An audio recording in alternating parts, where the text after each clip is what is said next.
QB1, number one overall, kiss of death for NFL franchises. What should they do otherwise? And is one of those highly drafted quarterbacks throwing his team under the bus in this week's Peacock and Williamson mailbag right now? NFL analyst Brian Peacock and former NFL scout Matt Williamson bring you expert NFL analysis every day in less than 30 minutes. Get an inside look at the NFL on the field and in the front office with elite breakdowns to next-level analysis and in-depth information only for the real NFL fans. This is Peacock and Williamson, and it starts now.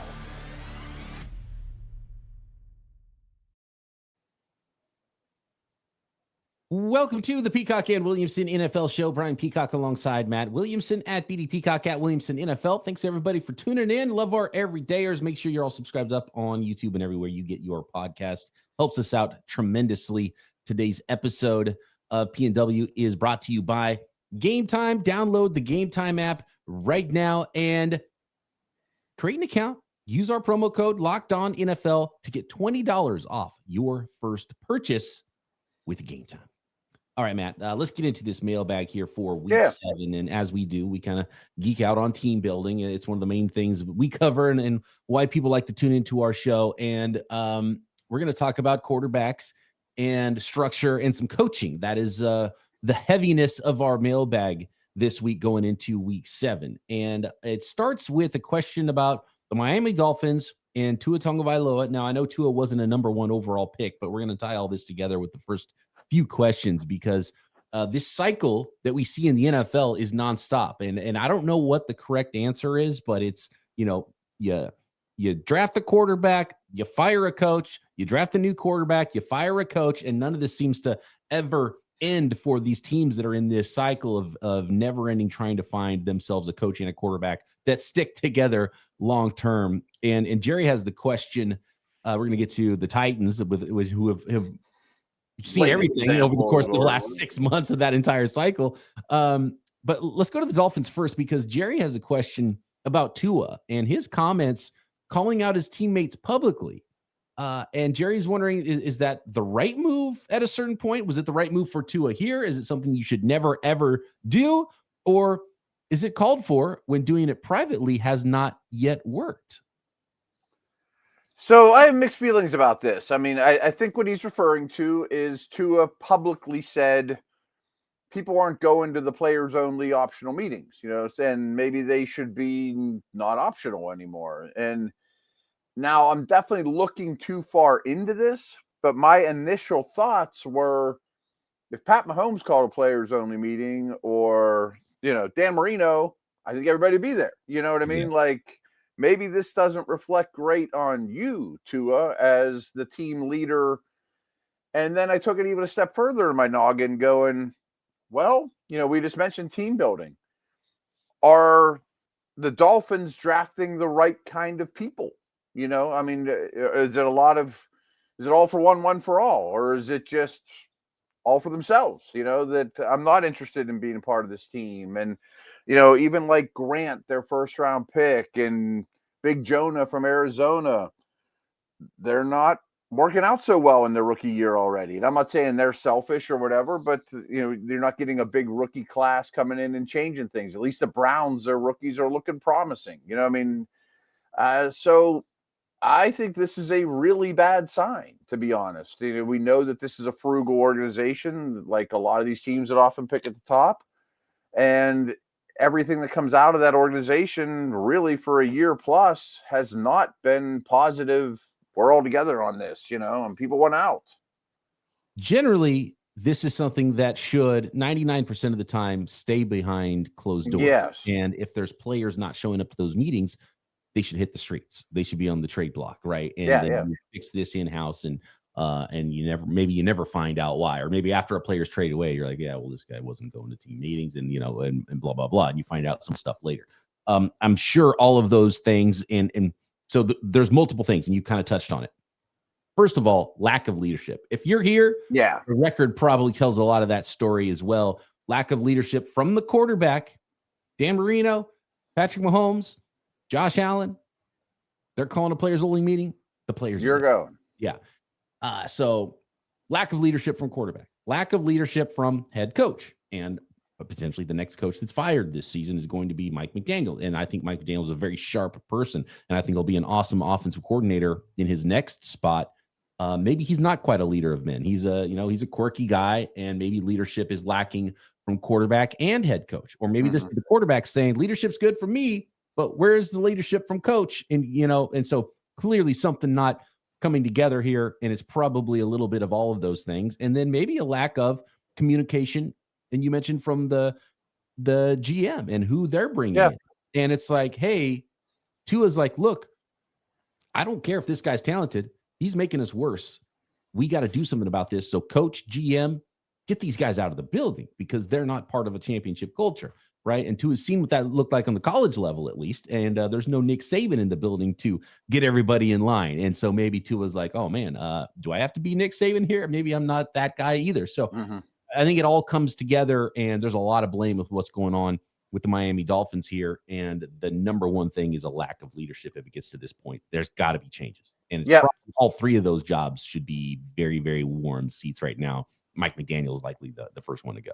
No, I couldn't agree more. And that all reflects poorly on ownership as well, and obviously.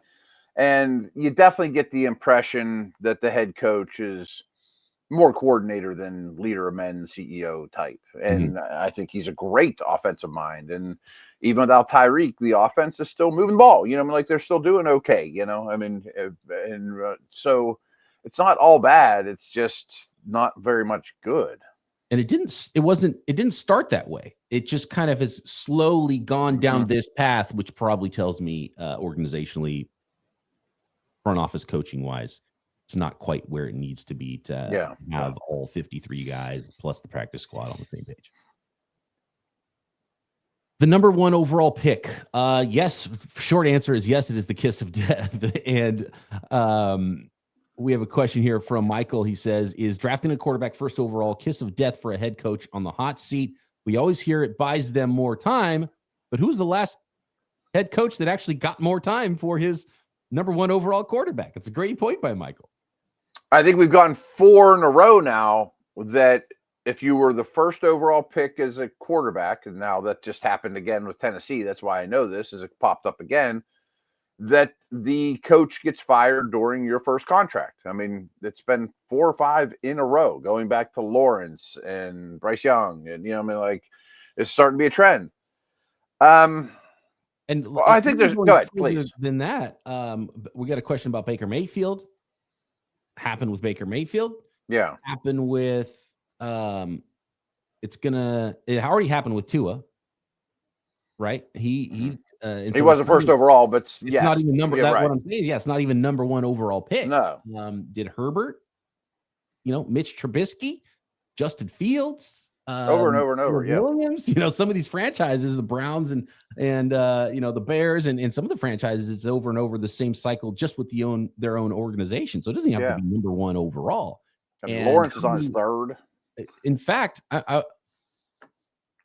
Off the top of my head, I'm having trouble thinking of a team that drafted a top 10 quarterback in the first round that was still around for that quarterback's second contract.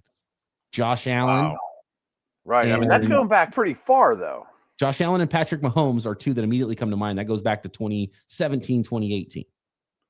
But that's wrong. I mean, we shouldn't have to go back that far because you get to pick whoever you want. I mean, I just pulled it up. I mean, let's go through them real super quick. Cam Ward, gone.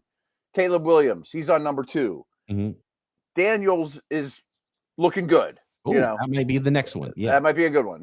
Drake May's on number 2. That's insane. Penix is looking good. At least McCarthy's looking good, but he's not. Is he the starter? Bo Nix is on rocky ground. I mean, these aren't even his super, super high picks. Bryce Young's on his second. Stroud's on his second coordinator in a short amount of time, but not coach. Not head coach. I don't know what to talk about with Richardson. He's just hurt again, this time with self-inflicted wounds. Right. I mean, Pickett's drafted too late. Lawrence is on his third. Wilson's just not a good player, and I would say probably the same is true for Lance and Fields. I mean, they've always been on the move. Burrow counts, I guess, but that's back to 2020. Yeah. I mean, and that's a very patient organization Tua, Herbert, those guys have changed guys. Kyler's changed guys. Daniel Jones. I mean, I'm just going on and on and on. Baker, Darnold. Then we get to Allen and those guys. It's like, man, Trubisky, Watson. None of these guys have any stability. Goff was a first overall pick. He's on his second team. Wentz. I mean, I'm really going back. This is, Winston, Mariota. Yeah, right. Yeah. This is Goff. That was 2016, right? Goff and Wentz draft. So yeah, I went to Winston and Mariota in 2015. I mean, none of those guys have worked out all that well. So next, let's talk about what's the answer then. Do you bypass quarterback to build the nest first? Is that the answer? I want to talk about some end of game coaching. We got some questions there, multiple scenarios being brought up, and if teams can do a better job there, and a whole lot more. Ravens, why they can maybe still make a run, according to one listener as well. Next. I'm Cody Rourke from Locked On Broncos, and this episode is brought to you by Peloton. Peloton is shaping the future of fitness with the brand new Peloton Cross-Training Tread Plus, powered by Peloton IQ. This is Peloton's most advanced equipment yet, giving you real-time guidance and endless ways to move, whether you're running, lifting, or you're cross-training with your favorite instructors like Alex Toussaint. It's training reimagined to make your workout more personal. Peloton is built for breakthroughs with features that help you plan, stay motivated, and hit peak performance. You can let yourself run, lift, flex, and go while Peloton handles all the rest. Plus, Peloton IQ provides real-time strength coaching, tracking your progress and suggesting weights that challenge you so you can get stronger. Plus, the new movement tracking camera, it counts your reps and corrects your form in real time, making sure every rep is safer and smarter. So let yourself run, lift, flex, push, and go. Explore the new Peloton Cross-Training Tread Plus at onepeloton.com. This episode of Peacock and Williamson also brought to you by FanDuel, America's #1 sports book. NFL season rolling along into week 7 now, and FanDuel has an offer that you do not want to miss. Right now, new customers can bet just $5 and get $300 in bonus bets if you win. That's right. Pick a bet, put down $5, and if it hits, you'll unlock $300 in bonus bets to use across the app. Weekly lines, check. You want to bet along with Peacock and Williamson's pick, or I might recommend betting against the Peacock and Williamson pick. How things I've gotten a little better lately. Yeah, getting a little better. We're learning about the league. The extended preseason period is now over for NFL teams. Love how FanDuel gives you so many ways to play. Weekly lines. You can build your own parlays.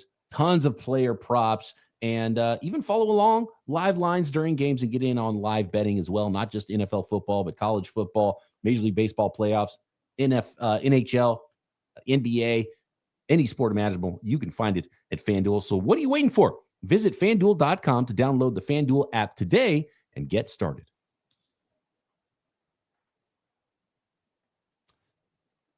So what is the answer then, Matt, as it pertains to teams in drafting quarterbacks that are quarterback needy, that are bad football teams? Do you have to be good before you draft the quarterback? Or is it just a lottery and you flip a coin, you hope, and you hope you hit on the one, and if not, you turn it over? If you're an owner, you own an expansion franchise. The new Dublin franchise, is owned by Matt Williamson. How do you build the Dublin M-Dubs? The Dublin Dubs. Love it. The Dublin Dubs, owned by Matt Williamson, and you have the #1 pick in the NFL draft.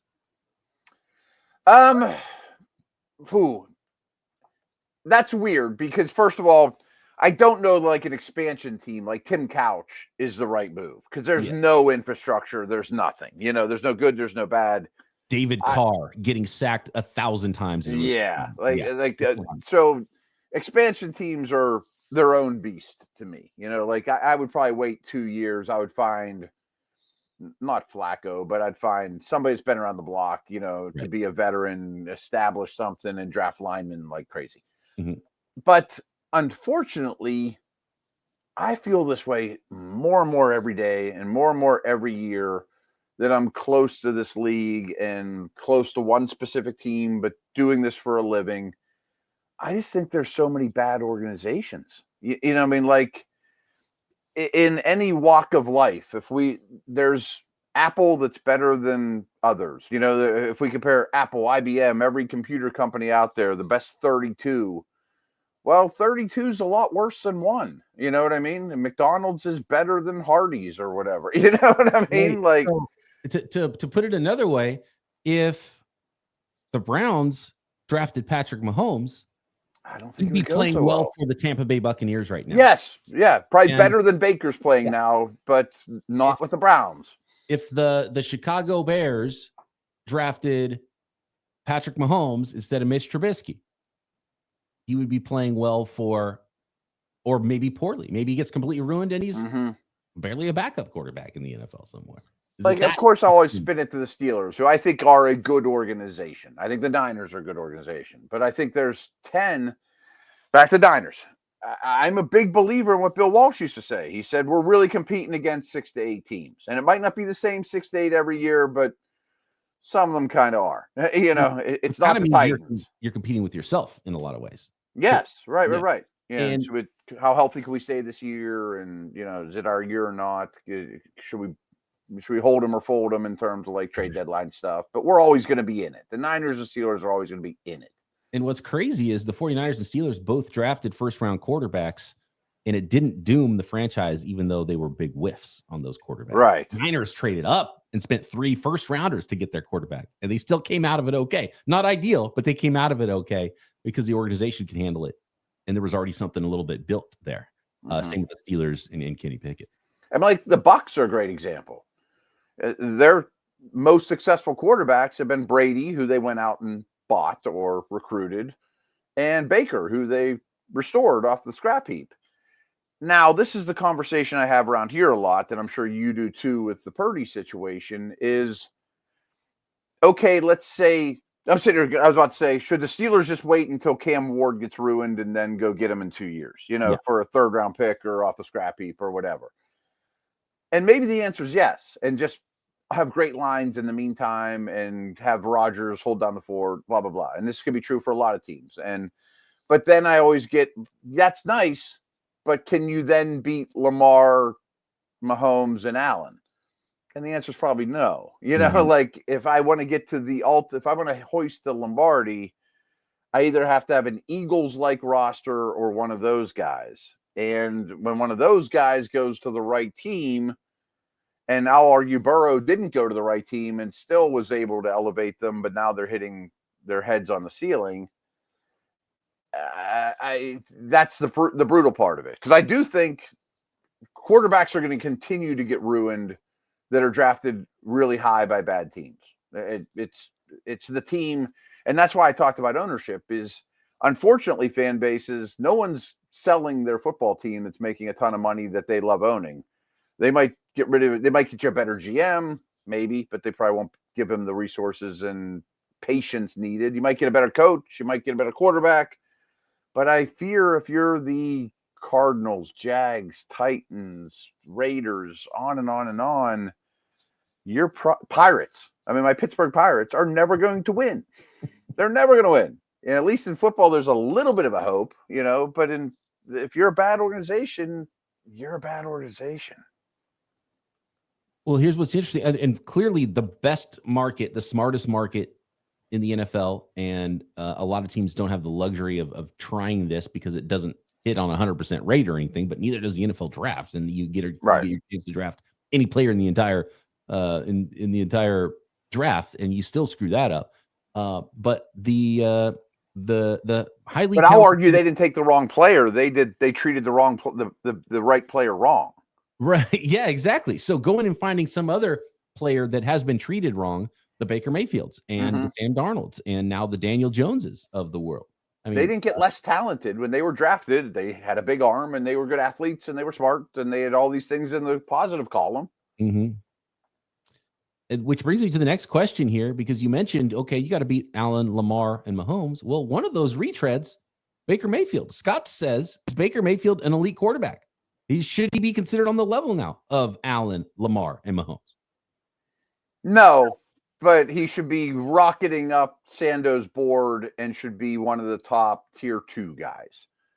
Because I need to see a little more. I mean, those guys are ridiculously good. Yeah, I mean, next Sando tiers list next summer, if things continue on the path that they're on right now, Baker Mayfield's going to be the number 1 guy in tier 2 ahead of like Matthew Stafford. Or right there with Stafford, Herbert, those Daniels, That maybe, that tier. Now, you're still at a disadvantage with Baker versus Allen and Lamar. You just are. And those guys are rare. And everybody is, unless you have one of those 4. And my answer to that is, then yes, you do build the nest, because how do you compete with those quarterbacks? You have a better football team around your quarterback. Watch the Eagles. The only way, right? Right. Stop. You can't start with the quarterback. You cannot. And what these teams should do is trade out of that number 1 pick for another team that's going to screw things up and collect a bunch of draft picks and draft a bunch of linemen. So it really doesn't treat it like an expansion franchise. So it's the Dublin Dubs. That is the path for every one of these teams, every one of these coaches. Yeah, smart path. I mean, you might miss on that one guy occasionally, but history tells us that you're not going to miss on that one guy. It's less likely that you're going to miss and pass on the Mahomes or whatever. And you might have screwed him up anyways if you did. So like the Bears are a good example, because they had the first overall pick and they did trade out of it for the Bryce Young situation, and they got a lot. Mm-hmm. And they made some progress. Now I probably would have drafted even more linemen, but then they end up with the first overall pick again the next year. And I'm sure they got offers for Caleb Williams. What if they would have done it 2 years in a row and ended up with like 5 first-round picks and used 3 or 4 of them on linemen and the best receiver in the draft or corner or whatever? And they were the team that grabbed Daniel Jones, or, you know what I mean? Or packages picks up. I don't think there's one way to do it, to be honest. Like if Andrew Luck comes out, I think you take him, But it has to be that. That's kind of the point. If it's not that, if it's not like, oh my God, this is the guy without a doubt. Like this upcoming draft does not look like it has that guy. You don't just take Mendoza or Moore or whoever because you're the worst team and you're picking one. Mm-hmm. Take Penei Sewell instead. And you'll get Joe Alt. And we'll see how we feel about it. I want to clip this so we can play it back to ourselves the day before the draft. And do we get mesmerized by the big arm athletic quarterback? It's like, oh, this guy's got to go number 1. You got to take the quarterback. You're insane if you don't. But to your point that we were talking about earlier, if the Browns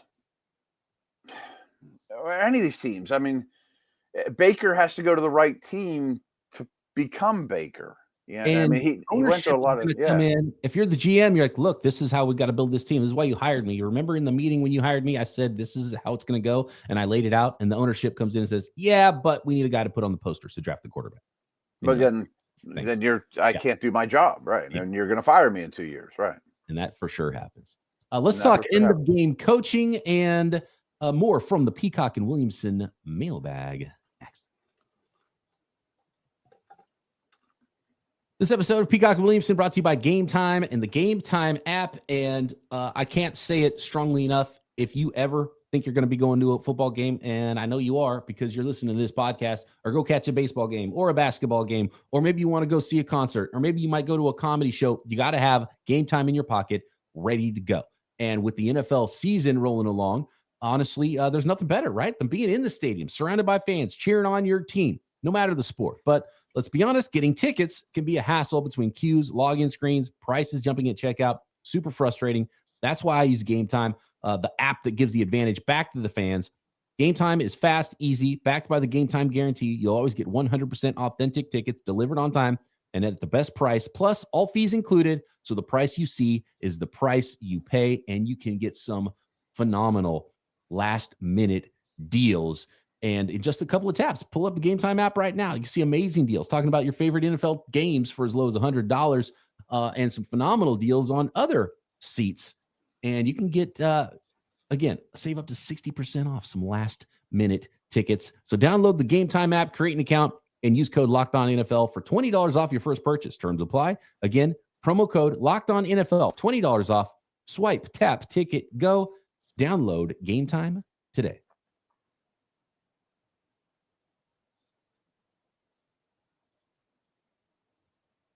All right, I want to go to Izaz, who says, talking about the Monday Nighter. He said, last night, up by 2, Washington was looking at the eventual scenario of Chicago bleeding the clock and win on a walk-off field goal, which is what happened. However, with 1:14 left, plenty of time, DeAndre Swift ran for 14 yards to put him in field goal range. Why didn't Washington let them score? He was not stopping. Why don't coaches practice this more? And then he goes on to talk about a scenario in the Tampa game. Mac Jones, 4th down, threw an interception. Jamel Dean intercepted him, but it actually cost the Bucs 20 yards. If Jamel Dean has just batted the ball down, it's a 4th down throw. It helps you. And so he says, I know football players play on instincts, but good coaches like Bill Belichick would have drilled this point. What do you guys say? So I'm glad we're going down this road because I'd love to admit my faults in this area. I would be a really bad game day coach. I don't know when to use timeouts well. I don't know when to kick field goals versus go for it versus punt. I am bad at clock management. My mind does not work well that way. I have a very good friend who's super smart. He's a doctor. That's the opposite. He's a great sports fan. Like he would, if I was a head coach, I would call him and be like, you have to quit being a doctor. I'm going to pay you whatever you make just to be my clock management guy. And I'll just defer to you every time. And frankly, like I watched Tomlin, I don't think he's very good at it either. He should have a guy that just says, call timeout right now, coach. Yes. You know, go for it right now. You know, like, and I think ego gets in the way for a lot of these coaches that they're just not everyone's wired for it. Dude, they should play Madden. And that's the thing. I've never played Madden in my life. And I think that's part of the reason why I stink at it. Yeah. Like I bet my son's better at it than me. Yeah. You can get down to the second in Madden. You can get reps over and over and over and over again. It's the one thing where it actually translates, I think. And I think it really does help you out. But part of it, and I think people who play Madden would understand this. Sometimes you want to let the other team score in Madden, so you control the guy and you move him out of the way, and then you click the next guy closest to the ball. You move him out of the way, but the computer controlled players are going to keep going, and eventually someone tackles the guy, so you can't get all the players out of the way. Yeah, and I think that's the hard part because there's so much that goes into coaching, so much that goes into a weekly game plan. How much time can you spend on this one crazy aspect of the game that might not happen that way, and to have everybody know on the field, that's really hard to coach. I think it's very difficult to be that specific about game situations for let alone the head coach, but whoever's calling in the play to the linebacker's helmet, it starts to get very difficult. I think if it's obvious, you say, hey, we got to let them score here. Right. Like if they run another play, the Bears, you're like, okay, let them score here. And that's a period. But you can't say, okay, you got to do this. Here's the plan. We got to stop him here. But if he gets this many yards, then you don't tackle him. I think that gets very difficult to coach everybody up on the field. Yes. Now, I will also defend coaches because unlike Madden, you can't hit pause. There's a play clock. It's noise. It's raining in your face. 100 people are yelling at you. You're on national TV, and you got to get these things communicated now, and that's really hard. And sometimes, well, yeah, you should go for it on 4th and 1. You're stupid, Tomlin, for punting.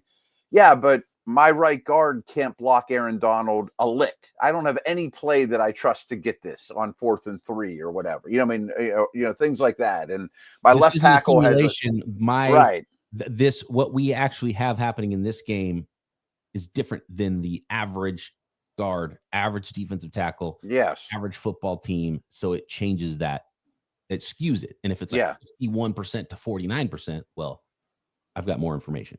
And my quarterback got hit in the head 10 plays ago, and I can't tell you the media after that he might be concussed, but I don't want to tell anybody. Yeah. You know what I mean? Like him and I both look at each other, and we know that there's something not right upstairs, but I'm not going to tell anybody, and he's not going to tell anybody, and we'll deal with it after the game, old school. So there's a lot of other circumstances. Don't get me wrong. And it's definitely great to bring it back to our teams to have Fred Warner on defense to tell people, hey, if they throw you a pick, don't catch it, knock it down. Yeah, but I'm a corner and they threw one right in my hands. I'm going to catch it, and that helps my contract. And, or tell your running back, Aaron Rodgers tells the running back, don't score. I'm going to score anyway. Not because I'm disobeying. It's just because it's natural to say those things. All that being said, I've been wanting to talk about this for a while on this podcast. And again, I'm bad at clock management. More teams should let people score. late in games. I have no doubt in my mind about that. I used to be the total other end of the fence, old school. That's the wrong message to tell your team. No one will play hard for you if you tell them to lay down. No, if your only chance to win is watching a team bleed the clock, hoping that kicker doesn't put it between the uprights, you're going to lose all the time. All the time. You have to have any other plan than that. And you don't need that much time anymore either. Because that's what used to be a 2-minute drill is the 45-second drill now. Better starting field position. Every kicker can kick like 80 yarders now. You know, I would much rather have the ball in my quarterback's hands than Mahomes or Allen or whoever, or I'm just going to hand it to Derrick Henry 6 times and hope Justin Tucker doesn't make a field goal. Yep. You're going to lose every time. Totally agree. Last one really quick here. This one comes from the YouTube comments. And by the way, you can always get involved in our mailbags at BD Peacock at Williamson NFL or on the YouTube comments. Make sure you subscribe while you're there. Sleeping Lady says, and you tell me if you agree here, and this is before the last game. So this is last week that we got this comment, and I wanted to bring it up on the pod about the Ravens' terrible start to the season. Ravens will bounce back. They started slow last year too. Steelers look good, but got work to do to gel those lines and strengthen their backfield with injuries each week. Cincy looks bad without Burrow. Browns are the Browns. AFC North has the toughest schedule too. I think this could be a year where a 10-win team wins the division if we don't see those teams start winning some games soon. So nice little head start for the Steelers here. Do you buy the Ravens bounce back? And do you think that they're a team and there's another loss added to it now where they look bad. They scored only 3 points last week against the Rams. Get Lamar back. Can this be a playoff team? And you don't have to win the division either. You can be a wild card team. Right.